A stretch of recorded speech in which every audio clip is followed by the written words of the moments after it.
Полицијата организира се повеќе контроли, а пијани возачи има се повеќе. Лани тие биле за 17% повеќе од претходната година.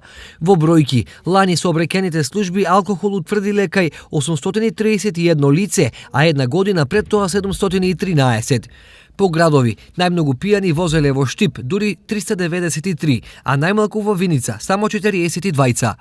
Зошто возачите задволено седнуваат со алкохол во крвта? Тогај мислат дека имат некоја виша сила. Тогај земат си некоја ни на слобода. Тоа е родителите што купуваат многу скапи коли. Оти дават многу скапи коли и они ја злоупотребуваат нивната доброта. За големи проблеми треба сосема малку алкохол, тврдат лекарите. Предизвикува намалување на моторните способности на лицето, намалување на ориентационите способности, проблеми со видот, со слухот, значи сите активности кои ги изведува се успорени. Значи ли ова дека полицијата ќе превзема дополнителни мерки? Контролите од страна на МВР, односно СВР Штип, ќе бидат зачестени.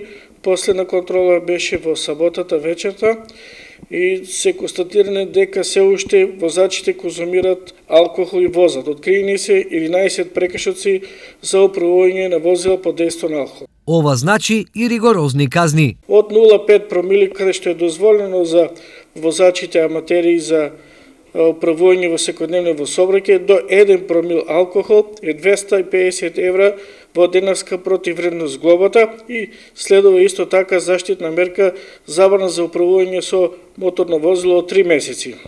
Како се наголемува количество алкохол во организмот, така се зголемуваат и казните, односно глобите. За високите казни знаат сите возачи, но се поголем број од нив сепак ризикуваат. Во овој случај еве уште еден податок. Алкохолот при возење е причина за 60% од сообраќајните незгоди и 30% за смрт во нив. Да се прифати толкав ризик и одговорност, оправдување нема. Со напомена, несреќите не секогаш им се случуваат на други. Кога тогаш, редот ни доаѓа и на нас.